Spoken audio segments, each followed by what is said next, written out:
Well, we have a request here that says, I'd appreciate a quick tip about what the directional brushstroke means and how to use it in painting. Well, that one goes back a long way. It's going to be fun.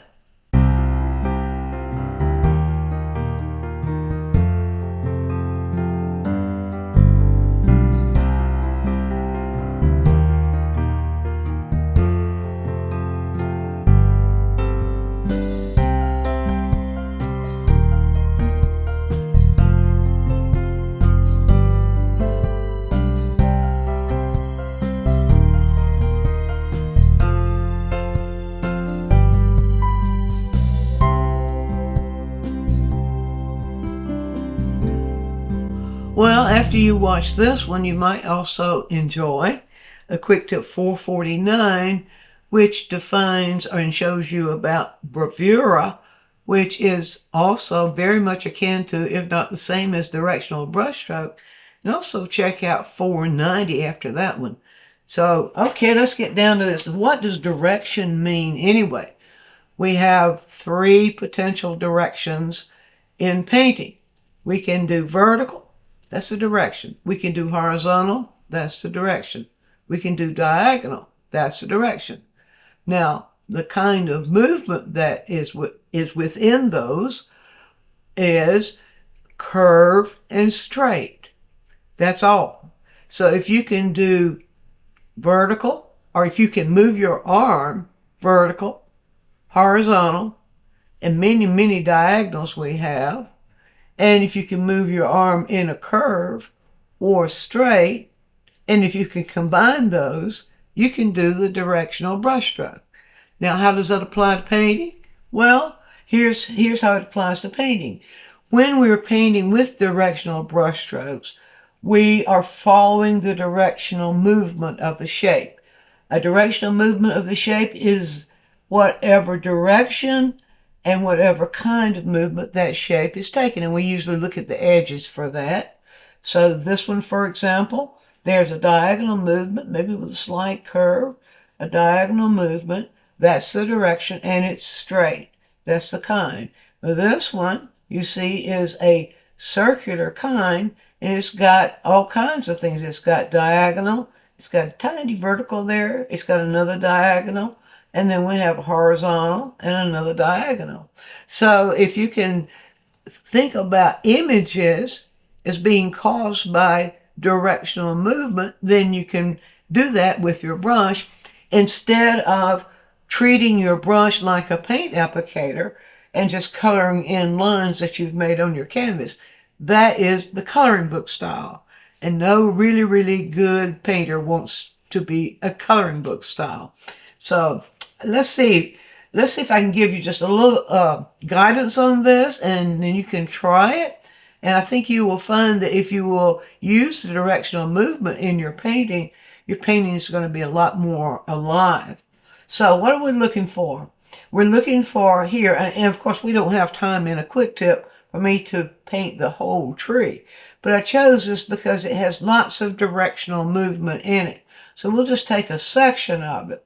So we have a diagonal. And if you will do this phantom drawing that I recommend in my gesture drawing and other drawing quick tips and lessons, if you would do a phantom movement or a phantom drawing over the image first, whether you're doing it from a photograph or whether you're doing it from real life out in plein air or from a still life or portrait, whatever. If you can close one eye and then look at the tip of your brush or some sort of instrument, and then allow your hand to move in the direction that you see the edge of an image moving, then you can do this. It requires a little practice, but you focus on the movement, not on the image. So here we go. So that's this. And we see a slight change in direction here, still a relatively straight line, slight little curve in there, slight little curve in this one, but we see a directional movement, a direction change, diagonal, and then changing to a vertical. You see that? So, and we continue to move around the image, we see all of those. So to get started, what I always like to do is give myself a little bit of a placement on the canvas to guide me as I look at the image and explore what's going on in it in terms of directional movement. So I always like to start. I'll just get a little bit of solvent and I'll pull just a little bit. I like ultramarine blue here, some sort of non-staining color for this part. And this is just a little filbert synthetic. I'm using a synthetic brush here. It will come to a point, enables me to then do this. So if it's going this way, let's see, we can place that about right here. And I just simply look at that movement and then allow my brush. This is directional movement. The directional brush stroke will come after, but in a sense, this too is a directional brush stroke because the brush stroke is stroking in the direction of the movement that I see here. And then if I go on the other side of that, and so go about this far right here and about okay, I'll start with the vertical, and it begins to curve. It comes down like that, sort of like that, and then begins to curve around like that. And on the inside, it sort of does that, sort of like that. And then we have this little interruption right in here. That's a little knot, and we can see that is a curve or curvilinear movement. And so we go throughout the entire tree, trunk of the tree here. And if I go over just a little bit here, then I can bring that directional movement down, also in a diagonal, but almost vertical like this, and then it splays and it goes in another direction. See, like that. And we can go throughout the whole tree and make that kind of exploration. And then we have the drawing, and that beats the dickens out of using one of those projectors that where you trace. You don't really benefit anything by doing that at all. So, and of course, if this were painting and I were going to do, I would go through the whole thing and place it in that way. And then I'd go back now and I would review it and make whatever edits I see.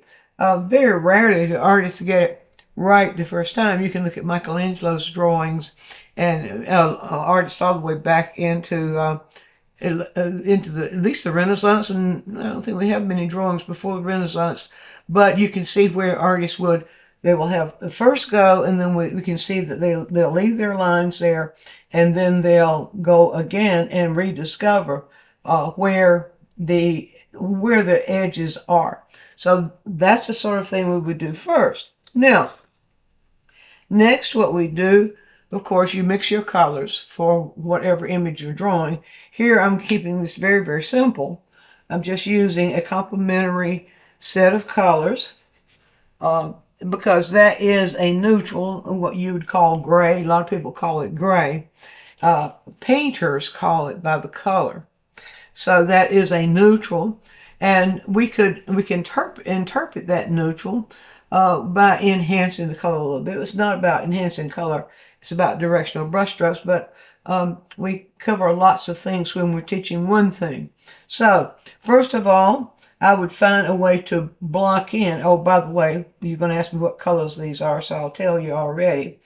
This is a red-orange in hue. It is a desaturated red-orange in hue. And the tube color is the Rembrandt Transparent Oxide Red. I have it on my palette in three values, and this would represent the shadow values, the values we see in shadow. And this from here over to here represents the values that we see not in shadow, or more or less in light. This is a blue leaning very, very slightly towards violet. That is close enough to a complement of the red-orange. And so it's always the ultramarine blue out of the tube. And same thing here. So I like to set my colors up in a value line. Makes it a lot easier then to think in terms of what's in shadow. And what's in shadow, that's this side over here, and what's not in shadow there. Now, in mixing these complements, I'll be able to get those neutrals. So what I'll do first of all is I'll just begin to bring some colors over for the in shadow side. And let's use the palette knife. I'm going to use the palette knife now and bring over these colors. This is the cool, the blue, we'll call it blue henceforth, or cool, and the warm there. We can call it any number of things like that, and for reference for what we're doing. All right, now you can see here as I mix these together, I get a dark. If we're looking at the value scale, this falls over in the shadow side of the value scale. You can see right here. So we get a kind of a moderate shadow of a neutral here. Now, am I going to keep that warm or cool? If I want that neutral to be cooler, then I add more blue. If I want to keep it neutral warm, I add more orange, or red orange in this case. And if I want to keep it just sort of not have very much color come through there, I'll try to straddle those two. Maybe I'll just keep it sort of warm, because this doesn't really seem like it's in a bright light. And so what I'll do here now with the directional brush stroke, I'm going to just block in generally where I see shadow areas. Now I'm going to narrow down, in the sake of time, I'm going to narrow down my areas that I work in to show you this. So here, the directional brush stroke, I've got to get that brush loaded well enough with paint so that it goes on. But when you're doing the first strokes, that what I call the block in, most artists will, those first strokes that go on the canvas, we need enough paint in the brush to cover the canvas, but not thick. So what I'll do here, this is a directional brush stroke. I'm moving the brush in this direction, this general direction here. As I come up here, I'll move the brush like that, in that direction. As I come in here, I'll move the brush in that direction. And this is a block in, so I'm really not trying to cover the whole thing. So kind of a little guidance here just to get you started. And if you take the guidance and take the guidance and go on, you can develop an entire image with your own use of directional brush strokes. Now bring that up and see what I do. I let this movement I like this movement guide how I move the brush. Instead of pick, filling in the shape, I allow the movement to let me paint the shape, create the shape with the directional movement, with the way the brush moves in whatever direction we see the image or the edge of the image moving. So I pick up a little bit more paint here, and then I would come down into this area. I see that mostly as in shadow. And I see it a little bit cooler, kind of combination of warm and cool. So again, I'm working just in the shadow area there. And I'll leave spaces that are not in shadow. Usually I'll set a no tan first. You can check that out in the quick tips. No tan meaning a diagram or a pattern of where the shadow is and where the light is. So, and over here we see there, again, we have a directional movement that moves in this direction. You see that? And I'm doing this sort of thing now with the brushes. I come down because I see a few little irregularities in that edge. And then it comes down, and I'll move the brush in that direction as it comes down and pick up that directional movement. And then it comes across and joins this directional movement. And then there's some other shadows down in here and so forth. In here, in this area, to create that, to use that directional movement of the brush, what I'll do then here, I see that shadow is going horizontal, diagonally, and so I see these little areas of shadow are moving diagonally, and I see a little bit of dark there, and just the stamping of the brush will do that. It's very small shape. Same thing here, very small shape. Then I'll keep the brush moving in this direction right there to create that. Now, for the light area, I'm going to rinse the brush off. Now that is just the block-in portion. Block-in means we set the colors. We call it, well, my meaning of block-in is to cover the canvas with the first layer of paint. In other words, I cover the canvas with the general value of the color that I see in my subject. Now with the light, I go over to the light side of my value line here. and I want a general light. It seems to be relative light right in there. It's also neutral, and so I'll just pull those over there to give me an area to mix that and create that neutral. And so there we go, right there. All right, now, so we'll just carry the theme through. This time, you see the advantage of, I'm showing you value line as well as directional movement. The advantage of setting the palette up to begin with like this is that it's really easy to locate the value areas that you are working in. So now let's keep this relatively neutral. I think maybe a little bit warmer. And here we go again. And we see up here, we see this shape moving kind of like that and then moving over like that, and then it gradates into this shape. So I will just allow the brush to move between those colors to create that gradation. Allow the brush to move between those colors in the gradation I see, and then I'll go back and reload the brush, keeping it within that same color and value range and that same neutrality. And it's a very small amount of light. We've got quite a bit of light coming here. It's moving in that direction, so that's the direction I'll make it. And then we see then the light and the shadow begin to sort of blend with each other. So I'll just take the brush and move it in the direction that I see those shapes moving.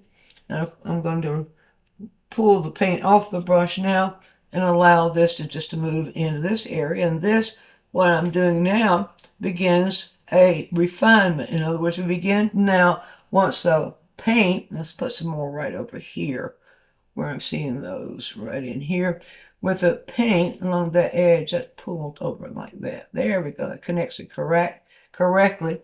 Then when we start blending the paint and start creating the form that we're looking at, then that gets more into refinement. So once we have the block in portion placed using that directional movement, then we can begin to refine what we see. We work in these little shadow and light areas. Now I'll do just a little bit of that, take it to a point of refinement, and then you'll know, or you'll have an idea how to go next. Now this time I'm going over into what we would call the deep shadow area of the color. This is the darker shadow area, and because I see the deeper shadows right in here. And I think I'll make those just a little bit cooler. They're not getting quite as much light right in there. And I see I'll allow my brush to move in the direction that I see those. And let's get it even a little deeper. Now the cool, the blue here with the red orange mixed with it, but I'm leaning it a little bit cooler. That also helps it to feel a little darker. So I would work those in like that and like this. And then let's see, oh yeah, I need to bring that over just a little bit more there. I'm created this just a little bit wider than I see there, but I can choose now whether I want to leave it that way or whether I want to reshape it, because this is a good time to do that. And that is one of the advantages of using directional movement, and also the approach I'm using, the sequence of how you apply the paint. If you take it in steps where you build the painting from the back forward like that, then you can continue to make adjustments and have a realistic painting when you finish, because of the approach you used. If you don't overdo, if you don't overbrush and overstroke, you'll have a more lively painting. So I get that just a little bit lighter, still in the shadow area right here. Now watch what's happening to these. We have some overlap there. Kind of comes down. Let's get that just a little bit lighter. We'll move right here into that middle value. And I'm going to move it just a little bit warmer right there. So it will translate just a little bit more as lighter. It's still in shadow, but look what's happening there. It kind of moves down like that, doesn't it? Take it the edge, it kind of goes that way. See there? And then it does that. And this gets another edge. This is just with the point of the brush. Holding the brush more or less at a 45-degree angle again against the canvas to make that work. Same thing here, come from the edge and it comes in. Comes from the edge and it comes in. And let's get just a little bit more of that now. And we see right here, it comes from the edge and it comes in. See, just like that, overlapping that dark. And now if we go over to the other side, where we're beginning to see more light, I'll go into this side. Now, I should have rinsed that brush out. You see what that did? By not rinsing the brush, it brought that darker value over to that side, and I didn't really want that to happen. So, there we go. Now, let's get some light on the brush here now, and we'll bring that light in now. Let's see what's happening here with that directional movement. It's closer. So the movement is the movement itself is closer. It actually starts about right here and comes around like that. Then it starts about right here. It goes down like that. So I'm closing in a little bit now on the original shape I made. And we have some dark right there. Well. So come down here and then it turns and it gets lighter there. So I'll go right over here into the very, very light where it turns and it gets lighter right in here. And you can see, there we go. Put that light in and give it an edge. Use the edge just to kind of blend it a little bit. And we can do that same thing as we're moving around over the stump where we see it lighter at this point. Go back over here on this light side. Reload the brush. You see, I don't have very much paint on the brush. I kind of let the paint build up gradually, and I don't have to use medium in it by doing that. Okay, we come up here. We do that same thing where we just sort of allow the brush to slide over, and there, and there, and there, and this sort of thing. And how far do I want to take this? The quick tip, it won't allow, the time for the quick tip won't allow to take it to complete finish, because I spent quite a bit of time explaining, which I think is very important. But I wanted to give you the idea of how you can build gradually with the directional brushstroke and end up with a much more alive, this is darker now, we're going right in here, much more alive painting than if you try to fill it in by just using tiny little strokes and adding color, little color like that. And I've seen people do that, and they're getting way in on their brush and doing this kind of thing. And the painting's always stiff. It may look like whatever the person is representing, but the painting's always stiff when they do that. But if you use this approach, I think you can see where this is going already.